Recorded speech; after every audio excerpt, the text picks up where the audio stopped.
আসসালামু আলাইকুম সুপ্রিয় দর্শক, শুভেচ্ছা জানবেন। আরও একটা বিজয় সম্ভবত অর্জন করেছে ইরান। আর সেই বিজয়টি এসেছে লেবানন ঘিরে। কিভাবে এবং কোন পরিস্থিতিতে ইরান এই বিজয় অর্জন করেছে বলে ধারণা করা হচ্ছে, তাই আলোচনা করব এই কন্টেন্টে। আপনারা জানেন যে যুক্তরাষ্ট্রের সঙ্গে ইরানের এই যুদ্ধের একটা 2 সপ্তাহের যুদ্ধবিরতি শুরু হয়েছে এবং একটা স্থায়ী চুক্তি করার জন্য, অর্থাৎ এই যুদ্ধটাকে চিরতরে বন্ধ করে দেওয়ার জন্য দুই পক্ষ পাকিস্তানে আলোচনায় বসবে, এরকম কথা হয়েছে। শনিবারে পাকিস্তানে এই আলোচনা অনুষ্ঠিত হতে পারে। কিন্তু লেবাননে ইসরায়েল একটা ভয়ঙ্কর হামলা চালিয়েছে 100 বিমান দিয়ে। 254 জনের মতো মানুষ মারা গেছে, হাজারেরও বেশি মানুষ আহত হয়েছে এবং এই হামলা নিয়ে দুই পক্ষের ভেতরে আবারও টানাপোড়েন শুরু হয়েছিল।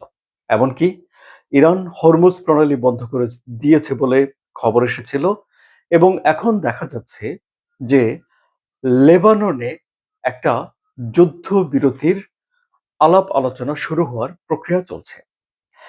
এর আগে ইসরায়েল এবং যুক্তরাষ্ট্র বলেছিল যে লেবানন ইরান যুক্তরাষ্ট্র যুদ্ধের যে যুদ্ধবিরতি শুরু হয়েছে তার অংশ নয়।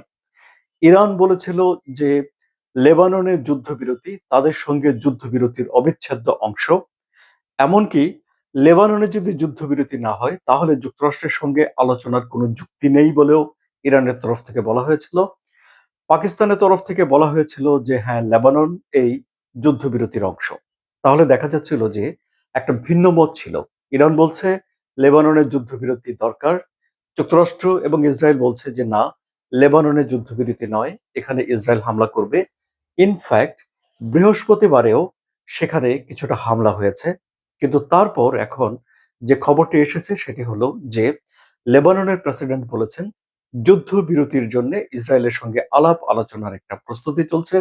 ইসরায়েলের প্রধানমন্ত্রী বেনিয়ামিন নেতানিয়াহু বলেছেন যে আলোচনার জন্য তিনি নির্দেশ দিয়েছেন, তবে সেটি হিজবুল্লাহকে নিরস্ত্র করা এবং হিজবুল্লাহর উপর আক্রমণ কমিয়ে আনার বিষয়ে আলোচনা চলতে পারে। কারণ যাই হোক, একটা আলাপ আলোচনা সেখানে চলছে এবং তারপর গণমাধ্যমে এখন সবকিছুই প্রকাশ হয়ে পড়ে।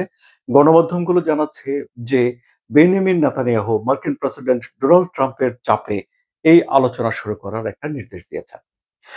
ফলে এখানে একটা বিষয় স্পষ্ট হয়ে উঠেছে যে ইরান সিঙ্গেল একাকী কোনো দেশ নয়, বরং ইরান মধ্যপ্রাচ্যে একটা আঞ্চলিক শক্তি হিসেবে নিজের জানান দিচ্ছে যে তার নিজের দেশের সঙ্গে যুদ্ধবিরতির পাশাপাশি আরেকটি দেশ লেবাননেও যুদ্ধবিরতির বিষয়ে শর্ত দিচ্ছে এবং আলাপ আলোচনাকে নিয়ন্ত্রণ করার চেষ্টা করছে। ফলে এখন এই আলোচনায় বসার আগে এই যে লেবাননে ইসরায়েলকে আক্রমণ থেকে বিরত রাখার যুক্তরাষ্ট্রের যে প্রচেষ্টা, এই প্রচেষ্টাকেই অনেকে এখন বলছেন যে ইরানের এটি আসলে আরেকটি বিজয় অর্জিত হয়েছে।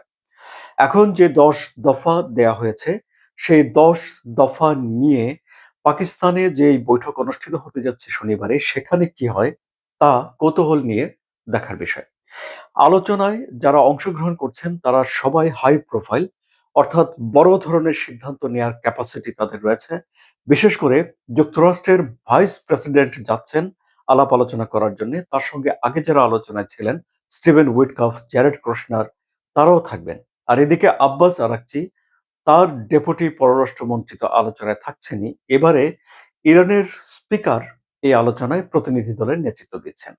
তাহলে দেখা যাচ্ছে যে বড় কোনো সিদ্ধান্ত নেয়ার জন্যে এই যে দুজন বড় মাপের লিডার সেখানে যাচ্ছেন, তারা খুব সহজেই নিজ নিজ সুপ্রিম লিডারের সঙ্গে আলোচনা করে নিতে পারবেন। যেমন জ্যারেড কুশনার কথা আমরা বাদই দিলাম বা স্টিভেন উইটকফের কথা আমরা বাদই দিলাম।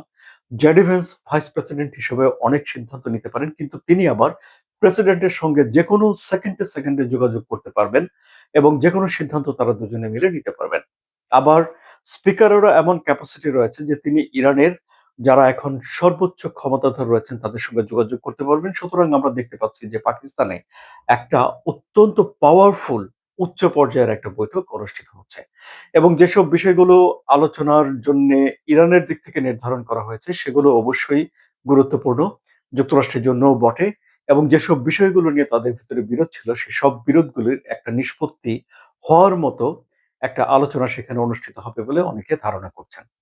সুতরাং এই আলোচনার দিকেও আমাদের নজর থাকবে। আপাতত লেবাননে ইসরায়েলের হামলা পুরোপুরি যদি বন্ধ হয়ে যায়, তাহলে আলোচনা পরিবেশ আরো সুন্দর হয়ে উঠবে বলেই বিশ্লেষকরা বলছেন।